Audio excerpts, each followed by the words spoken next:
justificar solo por gracia, solo por la fe, solo en su palabra, solo en Cristo Rey. Y como vamos a estudiar hoy, eso lo vamos a constatar, a afirmar que es lo que dice la palabra. Sabemos que las cartas que escribió Pablo, cualquier carta, ¿no? Una carta se lee de principio a fin. No es como un libro que vas leyendo por partes, un día lees un trocito, otro día lees otro trocito, sino que una carta se lee de principio a fin para coger todo el contenido y todo el sentido, ¿no? que Pablo quería darle, en este caso, como vamos a estudiar hoy, a los Gálatas. Lo que pasa es que, claro, nosotros profundizando y estudiando, pues siempre cogemos un trocito, un pasaje y profundizamos en él. Hoy vamos a profundizar un poquito en este trocito, en esta porción de la carta a los Gálatas, a la iglesia de Galacia, que habla del propósito de la ley. Por eso el título del sermón es presos por una ley santa y libres para una ley santa. Porque es una ley que en un momento nos hace presos, pero después nos hace libres. Ahora lo vamos a ver. Entonces, para entrar en contexto, vamos a ver un poquito, hasta este punto del capítulo 3, versículo 19, vamos a ver un poquito de qué viene hablando desde el principio Pablo a los Gálatas.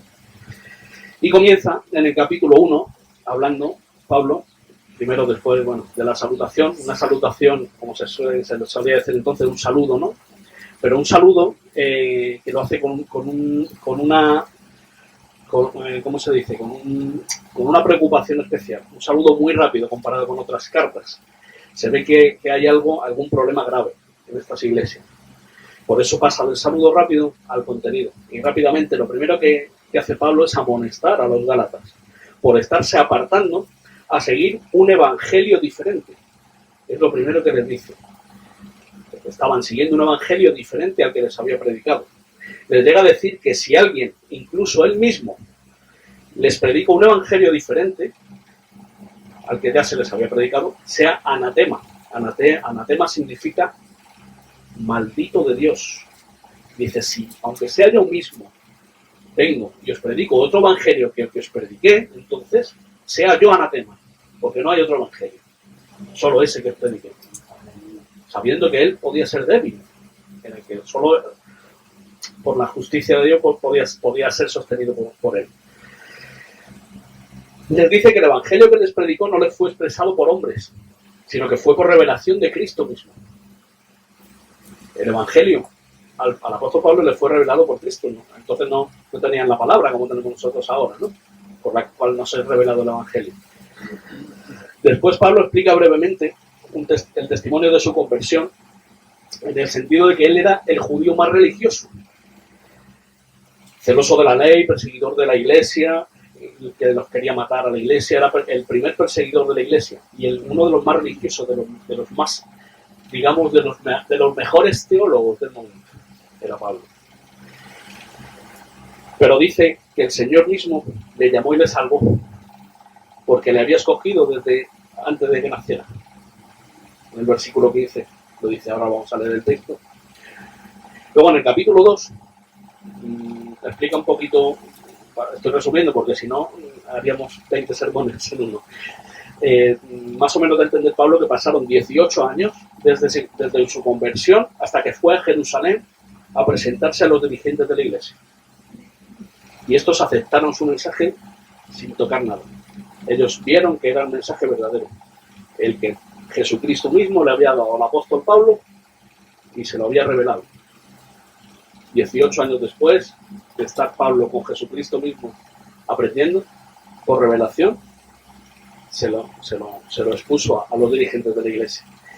En Jerusalén, dice Pablo, existían ya una serie de creyentes, en realidad falsos creyentes, dice Pablo, así textualmente, que se infiltraron en la iglesia y querían esclavizarles a reglamentos judíos. Ya en Jerusalén, dice, pero no nos doblegamos ante ellos, dice Pablo. no nos doblegamos ante ellos. Los apóstoles aceptaron y no modificaron en nada el mensaje de Pablo y reconocieron que el Señor le había llamado para predicar el evangelio a los gentiles. No modificaron nada. Después Pablo cuenta cómo tuvo que reprender en público a Pedro, al apóstol Pedro. Lo tuvo que reprender en público porque actuó erróneamente y con hipocresía. Porque Pedro, mientras que estaba con los gentiles, comía con ellos, hacía vida con ellos, se mezclaba con ellos. Pero luego, eso era algo prohibido para los judíos. Aquí entra un poquito en contexto también en el sentido de que para los judíos en esa época Dios era el Dios de ellos, no era el Dios de nadie más, era el Dios de los judíos. Y ellos no se podían mezclar con los gentiles, no podían comer con ellos, no podían porque su religión, sus leyes religiosas se lo prohibían. Entonces, esto que era prohibido, pero que a Pedro ya había sido revelado el Evangelio. Sin embargo, en una ocasión cayó Pedro en esa religiosidad. Cuando Santiago vino con unos amigos de Jerusalén, judíos, no se juntaba, para que no le vieran, no se juntaba con los gentiles a comer. Con esa hipocresía dijo, no, como me están viendo los gentiles, los judíos que me están viendo que han venido, yo no me puedo juntar ahora a comer con los gentiles, porque me van a ver y van a ver que no soy suficientemente religioso, o que no estoy cumpliendo con las reglas. Y como Pedro hizo eso en público, Pablo le tuvo que predicar a Pedro el Evangelio de la gracia. Increíble. No para que fuera salvo, Pedro ya era salvo, pero sí que le tuvo que predicar el Evangelio y reprenderle en público. Recordarle que somos salvos por la fe y que ya no estamos esclavizados a las leyes judías. Recordárselo porque Pedro lo sabía. Que si hubiera que seguir con la ley después de acudir a la fe, no hubiera sido necesario que Cristo muriera, dijo Pedro. Si vas a seguir cumpliendo las leyes para justificarte, Pedro, entonces ¿para qué murió Cristo? Por demás murió Cristo. Le reprendió fuertemente, acusándole con razón de arrastrar incluso a otros hermanos al error, porque es que hasta Bernabé y algunos otros hermanos le siguieron en ese error. Fijaros qué peligroso es el falso evangelio o la religiosidad, ¿no? La falsa religiosidad metida en la iglesia es muy peligrosa porque puede llevar a otros hermanos al error. Es más, los lleva, seguro. Después ya pasa al capítulo 3, que es ya donde nos vamos acercando a nuestro texto. Empieza con Pablo llamando insensatos a los gálatas. En algunas traducciones dice, ¡oh gálatas tontos! Gálatas tontos, les dice. Dice, ¿quién os ha hechizado? Les dice Pablo, creyendo otro mensaje diferente. ¿Quién os ha hechizado? Les dice que ellos han recibido el Espíritu Santo por la fe. Ahora, ¿quieren volverse atrás a esclavizarse a la ley? ¿Se quieren santificar por medio de cumplir las reglas judías? Después de ser salvos por la fe, saber que no es por la ley, es por la fe. Después Pablo se lleva el mensaje de la salvación por fe al padre de la fe, Abraham. Qué mejor forma de convencer a los judaizantes que demostrarles que su propio patriarca Abraham fue salvo por la fe, no por guardar la ley. Pablo con su sabiduría se lo llevó evidentemente a donde se lo tenía que llevar. Como dice, ¿no? Dice, Abraham creyó a Dios y Dios lo consideró justo debido a su fe. Así que los verdaderos hijos de Abraham son los que ponen su fe en Dios. Dice Pablo en los versículos 6 y 7. Pablo les explica que ya a Abraham Dios le prometió que los gentiles serían salvos solo por la fe. Ya a Abraham. Al decirle, en ti serán benditas todas las naciones. Todas las naciones son todas las naciones. Todas las naciones de la tierra, dice Adán. Es decir, los gentiles, los judíos, los blancos, los negros, las mujeres, los hombres, los que tienen pelo, los que no tienen pelo, los gordos, los flacos, todos. Todas las naciones de la tierra.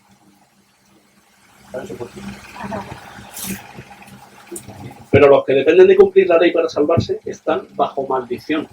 Porque dice, maldito es todo el que no cumple ni obedece cada uno de los mandamientos que están escritos en el libro de la ley de Dios. Sin embargo, la Escritura también dice, mas el justo por la fe vivirá. Por la fe vivirá. La promesa que Dios hizo a Abraham de que en su simiente serían benditas todas las naciones no podía ser anulada por la ley dada a Moisés 430 años después de haberle dado la promesa, porque Dios no incumple sus promesas. La ley fue dada 400 años después, 430 años después de la promesa a Abraham de que en ti serán benditas todas las naciones, en tu simiente. En tu simiente, no en tus simientes. En tu simiente, que es Cristo. Pero entonces, ¿por qué nos dio Dios la ley si ya nos dio la promesa de que se cumple por la fe, ¿no? que la salvación es por la fe? ¿Para qué nos dio entonces Dios la ley? Y entonces ya hemos llegado a nuestro texto. ¿Vale? Vamos a leerlo. Gálatas, del versículo 19 al versículo 26. Perdón, 29. Dice, después de entrar en contexto: entonces, ¿para qué sirve la ley? Fue añadida a causa de las transgresiones, para que viniese la siguiente a quien fue hecha la promesa, Cristo. Y fue ordenada por medio de ángeles en manos de un mediador. Y el mediador no lo es de uno solo, pero Dios es uno. Luego, ¿la ley es contraria a las promesas de Dios? En ninguna manera, porque si la ley dada pudiera vivificar, la justicia fuera verdaderamente por la ley. Mas la Escritura lo encerró todo bajo pecado, para que la promesa que es por la fe en Jesucristo fuese dada a los creyentes. Pero antes que viniese la fe estábamos confinados bajo la ley, encerrados para aquella fe que iba a ser revelada.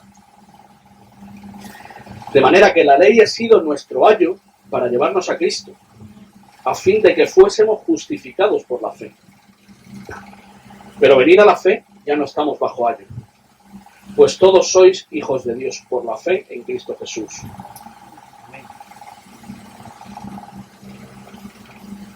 Porque todos los que habéis sido bautizados en Cristo, de Cristo estáis revestidos. Ya no hay judío ni griego, no hay esclavo ni libre, no hay varón ni mujer, porque todos vosotros sois uno en Cristo Jesús. Y si vosotros sois de Cristo, ciertamente linaje de Abraham sois y herederos según la promesa. Amén. Amén. El propósito de la ley. Si la salvación es por gracia, por medio de la fe, y no por cumplir la ley, ¿para qué sirve la ley? La definición que nos da el diccionario de la lengua española, esto no es la Biblia, es el diccionario de la lengua española de la palabra ley, es la siguiente: regla o norma establecida por una autoridad superior para regular de acuerdo con la justicia algún aspecto de las relaciones sociales. Regla o norma establecida por una autoridad superior para regular de acuerdo con la justicia algún aspecto de las relaciones sociales. Llevándolo al sentido de la salvación, al sentido espiritual, el pensamiento normal que cualquiera podría tener, lógicamente, humanamente hablando, pero llevándolo al sentido espiritual, sería, pues la ley sirve para regir nuestra manera de vivir, relacionarnos y saber qué hay que hacer y qué no hay que hacer en la vida, según Dios, para no pecar y así ser santos. Eso podría ser una manera errónea, evidentemente, de entender lo que es la ley. Una manera errónea. Primero vamos a ver para qué nos sirve la ley. Hay al menos 3 aspectos para los que no sirve la ley. Y vamos a leer un versículo, 2 versículos de cada uno. La ley nos sirve para justificar. La ley no sirve para justificar.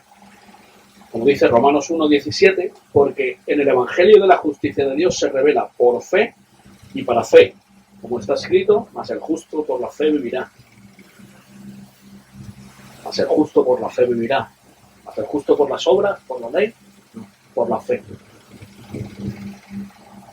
La ley no sirve para regenerar o dar vida. Más bien da conciencia de muerte. La ley no sirve para regenerar o dar vida. Más bien da conciencia de muerte espiritual. Romanos 7, del 9 al 11 dice: y yo sin la ley vivía en un tiempo, pero venido el mandamiento, el pecado revivió y yo morí. y hallé que el mismo mandamiento que era para vida, a mí me resultó para muerte. Porque el pecado, tomando ocasión por el mandamiento, me engañó y por él me mató. Al tener conocimiento del pecado, vio la muerte. Sin tener el conocimiento del pecado, no veía su muerte espiritual. Tercer aspecto, la ley no sirve para satisfacer a Dios. La ley no sirve para satisfacer a Dios. Como vemos en Isaías 64, versículo 6, dice, si bien todos somos como suciedad, todos. La palabra griega dice todos también. Bueno, aquí sería hebrea, pero es todos. Todos somos como suciedad. Y todas nuestras justicias como trapo de inmundicia.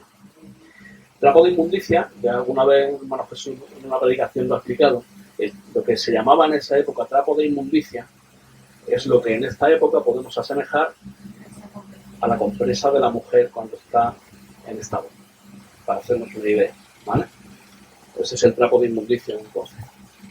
Dice que todas nuestras justicias para el Señor son como trapos de inmundicia y caímos todos nosotros como la hoja y nuestras maldades nos llevaron como viento. Las obras que nosotros hagamos, si alguien pretenda agradar a Dios por sus obras, porque haga cosas maravillosas, porque haga muy buenas obras, no va a agradar a Dios de esa forma. No va a agradar a Dios. Y se está engañando a sí mismo porque realmente esas obras no las hace para agradar a Dios. Las hace para agradarse a su ego, en el fondo. Bueno, entonces, ¿para qué sirve la ley? Ya hemos visto 3 ejemplos de para qué nos sirve. Ahora vamos a ver para qué sirve. Principalmente la ley tiene 2 propósitos. 2 propósitos. El primer propósito, nos sirve como espejo que desnuda nuestra alma. Es un espejo en el que vemos nuestra alma desnuda y vemos la realidad. ¿Cuántas veces hemos escuchado personas decirnos, pues yo tengo buen corazón, yo nunca he hecho daño a nadie, yo soy bueno, yo nunca he matado a nadie, nunca he robado, yo soy bueno, yo no tengo por qué ir al infierno ni por qué estar condenado, o esa persona es buena también. Pasa que las circunstancias, que pobre hombre, que le vino esto y las circunstancias le hicieron matar a uno. Y a veces justificamos hasta esas cosas. El Señor Jesucristo nos dice en Mateo 5:22, pero yo os digo que cualquiera que se enoje contra su hermano será culpable de juicio. Que se enoje contra su hermano será culpable de juicio. Y cualquiera que diga necio a su hermano, poco le está llamando una cosa, está llamando necio, será culpable ante el concilio. Y cualquiera que le diga fatuo quedará expuesto al infierno de fuego. Expuesto al infierno de fuego. Esto es tremendo. Hablamos de la ley, lo dura que era la ley, pero el Señor Jesucristo nos reveló la ley más dura que la ley que tenían los judíos. Mucho más dura, más imposible de cumplir. ¿Para qué? Para que entendamos que dependemos de Él y no de nosotros. Cualquiera que piense mal de alguien va al infierno. Así de fácil. Cualquiera que llame a un hermano va al infierno. Tremendo. El primer propósito de la ley es que tengamos conciencia de cuán pecadores somos ante un Dios 3 veces santo. Ese es el primer propósito de la ley. A nuestra pregunta, ¿para qué sirve la ley? Pablo contesta, fue añadida a causa de las transgresiones hasta que viniese la simiente a quien fue hecha la promesa. Cristo. La promesa fue hecha a Cristo por medio de Abraham.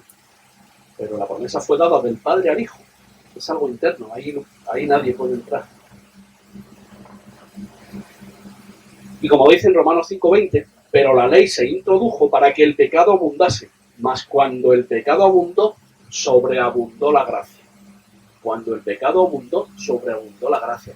¿Qué dices? ¿Que hay que pecar para que sobreabunde la gracia? No, en ninguna manera. William Hendrickson, es un teólogo, un comentarista, lo describe así. La ley fue dada al hombre, además de la promesa, con el fin de despertar en su corazón y mente un sentido de su culpa. Un sentir vago de que no le va bien del todo no le llevará a buscar al Salvador. Solo cuando se da cuenta que sus pecados son transgresiones de la ley de aquel Dios que es también su juez y cuya santidad no aguanta semejantes digresiones, semejantes desviaciones del camino señalado, solo entonces clamará por la liberación, habiendo aplicado el Espíritu Santo este conocimiento a su corazón.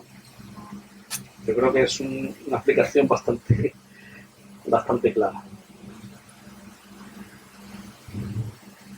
Cuando Dios le dio a Moisés la ley, lo hizo escribiéndola en 2 tablas de piedra. Y fue para que nuestro pecado salga a la luz. Que se hiciera evidente que nuestra naturaleza caída es propensa a todo lo contrario de la santidad de Dios. Y así reconocer nuestra necesidad del único Redentor, que pudo librarnos de ese pecado. Siendo Dios se hizo hombre, el único hombre que pudo cumplir la ley fue Jesucristo, cuando se hizo hombre. Por eso dice el versículo 22 del texto que estamos estudiando hoy: mas la Escritura lo encerró todo bajo pecado, para que la promesa, que es por la fe en Jesucristo, fuese dada a los creyentes. La promesa que es por la fe en Jesucristo fuese dada a los creyentes. Nadie pudo, ni puede, ni podrá cumplir la ley. Solo Jesús. Por su gracia inmerecida nos imputa esa justicia a su pueblo solo por medio de la fe. Jesús es el único que pudo cumplir toda la ley. El único que podrá cumplir toda la ley. No habrá jamás un hombre que pueda cumplir toda la ley. Y el segundo propósito de la ley, el segundo propósito es para guiarnos a Cristo. Primero, el Señor, por medio de la ley, nos muestra lo pecadores que somos, la necesidad que tenemos de Cristo, la imposibilidad nuestra de poder salvarnos por nosotros mismos, porque somos pecadores. Y luego nos muestra y nos guía a Cristo por medio de la ley también. Dice en los versículos 23 y 24: pero antes que viniese la fe, estábamos confinados bajo la ley, encerrados para aquella fe que iba a ser revelada. De manera que la ley ha sido nuestro ayo para llevarnos a Cristo, a fin de que fuésemos justificados por la fe. Expliquemos qué era un ayo.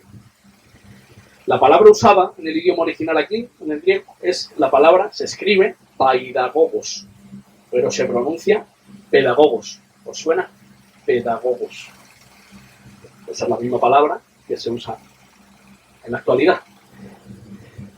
Lo que pasa es que los pedagogos de esta época bíblica no eran como los de ahora, eran un poquito más duros. Un ayo era la persona, el pedagogo, que era un esclavo o una esclava, porque eran así entonces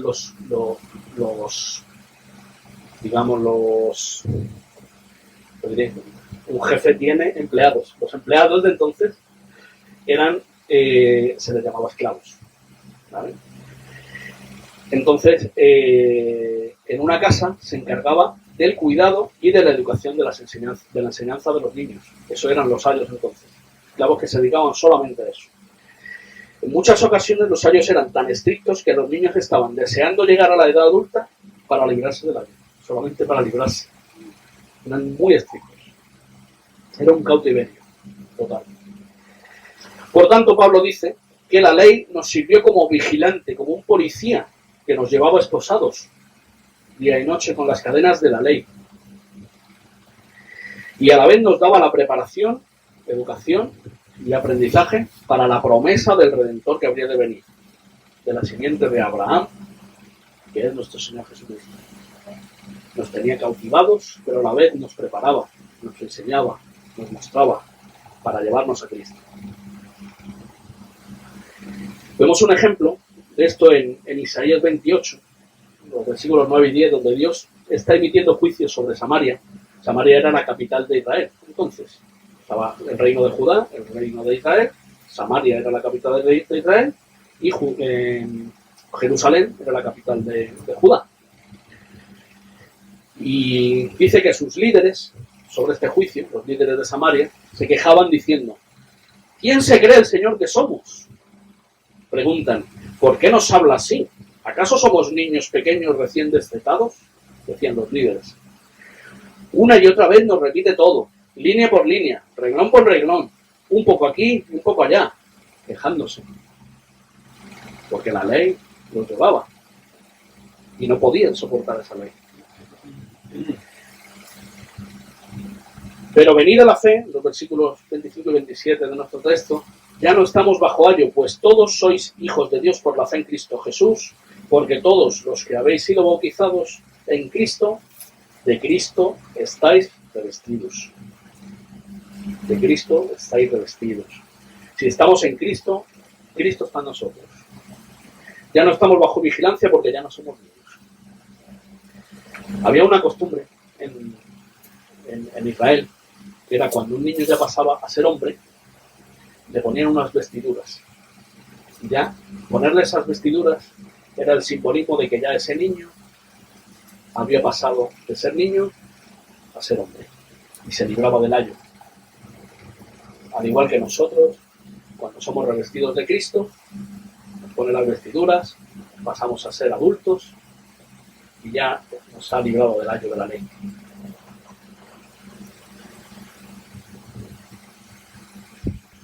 Estamos unidos al Maestro, a nuestro Maestro, al Señor Jesucristo. Y todos somos un mismo cuerpo.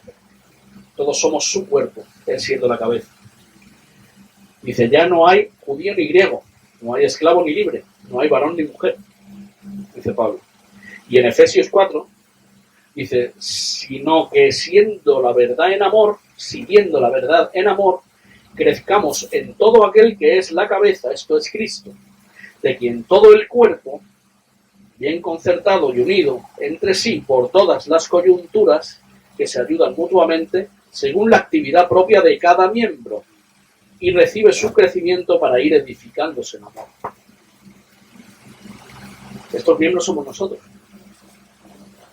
Cada componente de su iglesia, porque es su iglesia, es la iglesia de Cristo. Somos muchos componentes, pero somos un solo cuerpo, en todo el mundo. Igual que Dios es Padre, Hijo y Espíritu Santo, pero es un solo Dios.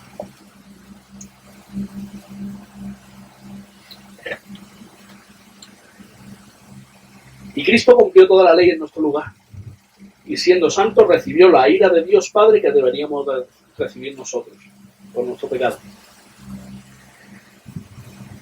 Él se cambió por nosotros, cumplió toda la ley en nuestro lugar, pagó nuestra deuda, muriendo, y además por medio de la fe nos regala toda su riqueza, que es Él a sí mismo. Esa es su riqueza y esa es la mayor riqueza. Si tienes Cristo y no tienes nada, lo tienes todo. Si lo tienes todo y no tienes a Cristo, no tienes nada. Nos liberó de la maldición de la ley, haciéndose maldición por nosotros. Él se hizo maldición por nosotros. Porque nosotros estábamos malditos, cargó Él nuestra maldición y nos la quitó. La promesa de Dios hecha a Abraham fue cumplida en su totalidad en la cruz del Calvario, de la cual somos herederos nosotros si acudimos a Cristo en arrepentimiento y fe. Dios nos dio la ley, como hemos dicho al principio, en tablas de piedra, como hemos leído al principio. El hermano Salvador lo ha leído. Perdón, sí, el hermano Salvador. Dice el salmista, la piedra que desecharon los edificadores ha venido a ser cabeza del ángulo. De parte de Jehová es esto, y es cosa maravillosa a nuestros ojos, dice el salmista.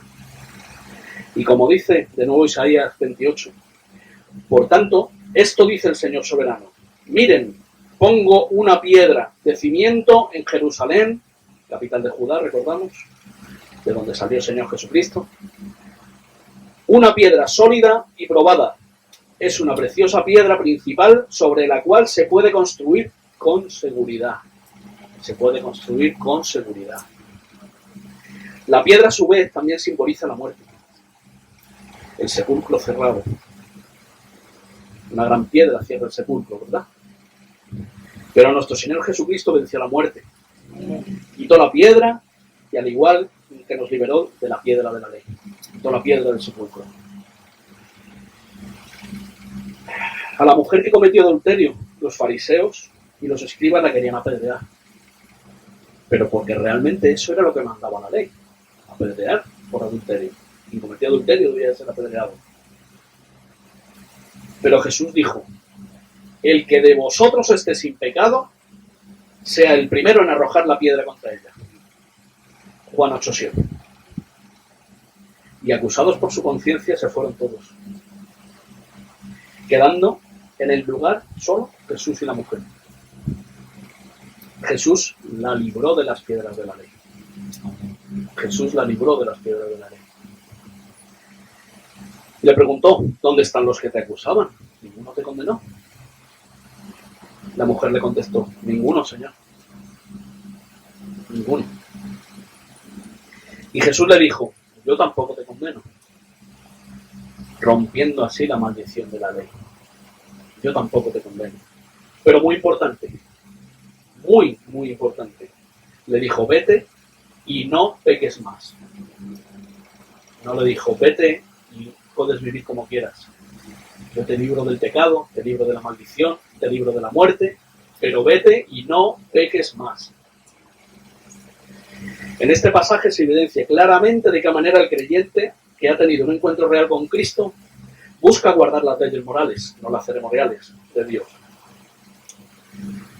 por amor y agradecimiento a Él, siendo fruto de que nos salvó no por obras de justicia que nosotros hubiéramos hecho, sino por su misericordia, por el lavamiento de la regeneración y por la renovación en el Espíritu Santo, el cual derramó en nosotros abundantemente por Jesucristo nuestro Salvador, para que justificados por su gracia viniésemos a ser herederos conforme a la esperanza de la vida eterna.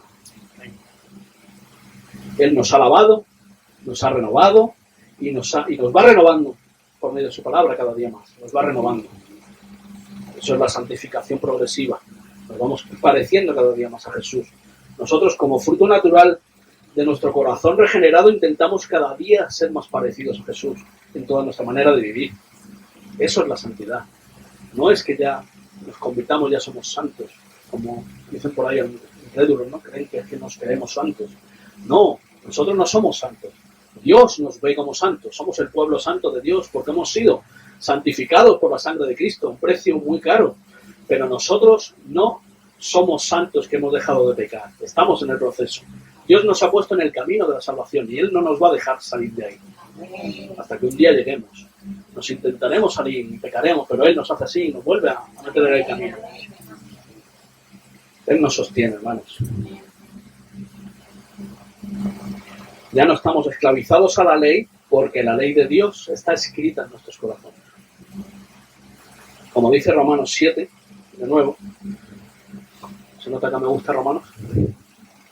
Así también vosotros, hermanos míos, habéis muerto a la ley mediante el cuerpo de Cristo, para que seáis de otro, del que resucitó de los muertos, a fin de que llevemos fruto para Dios. Porque mientras estábamos en la carne, las pasiones pecaminosas que eran por la ley obraban en nuestros miembros, llevando fruto para muerte. Pero ahora estamos libres de la ley, por haber muerto para aquella en que estábamos sujetos. De modo que sirvamos bajo el régimen nuevo del Espíritu y no bajo el régimen viejo de la letra. Cuando habla de la letra, está queriendo decir la ley. Estamos bajo el régimen del Espíritu y no bajo el régimen de la letra. Hermano, sabemos que seguimos cayendo en pecado. Seguimos cayendo. Pero, como un predicador dijo, antes estábamos, y lo voy a parafrasear porque lo voy a cambiar un poquito, antes estábamos en el terreno de nuestro corazón pecaminoso, jugando contra Dios, y ahora estamos en el terreno de Dios y de la santidad, jugando contra nuestro corazón pecaminoso. El original dice contra el diablo, pero es verdad, evidentemente que es contra el diablo, pero también es nuestro corazón pecaminoso. Me gusta más llevarlo ahí porque muchas veces es lo que nos falta. Muchas veces echamos la culpa a cosas externas y no son cosas externas, es nuestro propio corazón el que nos está dando los problemas y al que tenemos que cuidar. Cuida tu corazón porque de él mana la vida y eso va dirigido a la santidad. Eso no va dirigido a que te tomes una pastillita para la tensión. En conclusión, hermanos, la ley es para nosotros un tutor y un alguacil. Nos custodia, nos lleva a Cristo. Al ver como en un espejo que nos muestra nuestra alma desnuda, que nos es imposible cumplir una ley santa para un Dios santo. Saca a la luz nuestro pecado para mostrarnos nuestra necesidad de un Redentor, siendo ya conscientes de que a nosotros nos es imposible salvarnos. A nosotros nos es imposible salvarnos. Ahí abrazamos la promesa que Dios hizo a Abraham por medio de la fe y que sería por su simiente, que es Cristo. Esta promesa fue 430 años antes que la ley daba a Moisés. La promesa de salvación a todas las naciones de la tierra. Por lo tanto, desde el principio, Dios no era un Dios de los judíos, era un Dios de toda la creación. Siempre. Al quedar liberados por Cristo de la maldición de la ley, Dios nos pone su ley escrita en nuestros corazones, al transformarnos por su Espíritu. Seguimos pecando, pero no permanecemos en pecado. Seguimos pecando, pero no justificamos nuestro pecado. Dios nos lleva al arrepentimiento y vamos a la cruz sabiendo que tenemos abogado y que Él mismo fue quien pagó. Nuestro mismo abogado fue el que pagó. Jesucristo. Como un predicador dijo, el propósito de la ley es llevarnos a Cristo. Y luego Cristo nos lleva de vuelta a la ley. Pero con un corazón diferente. Ya por amor y agradecimiento queremos agradar al Señor. Cristo nos dice como a la mujer adúltera, yo tampoco te condeno. Vete y no peques más. Vete y no peques más. Y ahora no queremos pecar, queremos cumplir la ley de Dios. Pero no para justificarnos, sino porque Dios en su infinita misericordia ha derramado su amor en nuestros corazones. Y ahora ha cambiado nuestra voluntad, queremos agradarle. Si aquí hay alguien que en realidad no se ve tan malo, que piensa que no peca, que alguna cosilla leve por ahí, que no hace daño a nadie, a ti te digo, corre a Cristo. Corre a Cristo. Pídele que te muestre la verdad de tu pecado, porque no lo has visto. No es que no lo tengas, es que no lo has visto. Pídele que te lo muestre por su palabra. No te compares con ninguna persona, porque ninguna persona tiene sitio en el cielo por sí misma. Compárate con Cristo. Es el único que tiene sitio en el cielo. Y con el único que puedes ir al cielo. Porque para ir al cielo por ti mismo tienes que ser perfecto. ¿Quieres ir al cielo por ti mismo? Sé perfecto. Desde que naces hasta que mueres. Perfecto. O perfecta.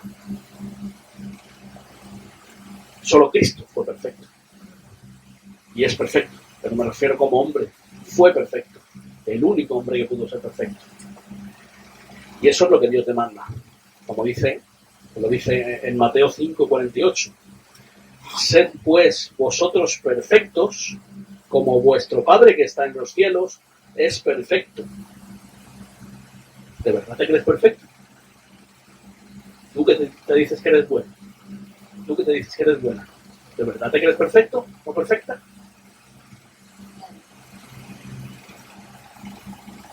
Solo Cristo fue perfecto. Y solo por la fe en Cristo puedes ser salvo.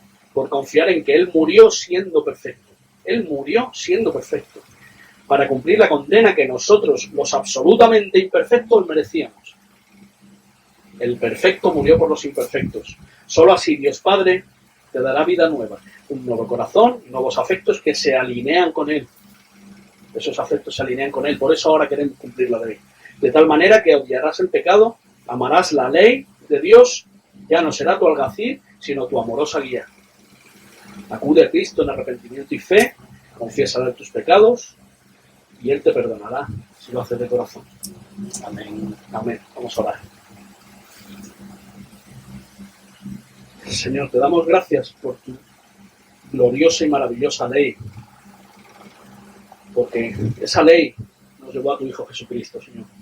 Esa ley nos mostró la gran necesidad que tenemos de Él, Señor.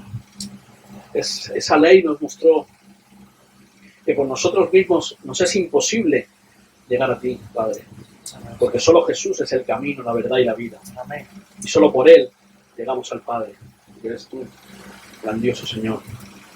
Gracias por esa ley que nos llevó a Cristo, que fue nuestro ayo, que fue nuestro guía, que parecía que nos tenía encadenados, pero que glorioso el día en que se rompieron esas cadenas por medio de la fe en tu Hijo Jesucristo. Y ahora libremente acudimos a tu ley para querer cumplirlo, Señor. Gracias, Padre.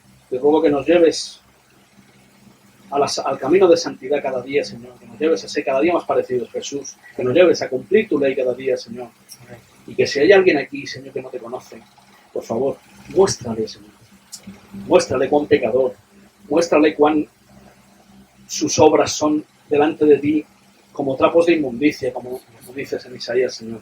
Muéstraselo para que solo vea que solo en el Redentor verdadero, glorioso Señor Jesucristo, que murió en la cruz del Calvario, que derramó hasta su última gota de sangre siendo perfecto, Señor, pagó por nuestros pecados, pagó por su pueblo para tener una iglesia perfecta y sin mancha el día que Él vuelva y estemos con Él, Señor. Gracias, Padre, por tu palabra. En el nombre de Cristo Jesús. Amén. Amén.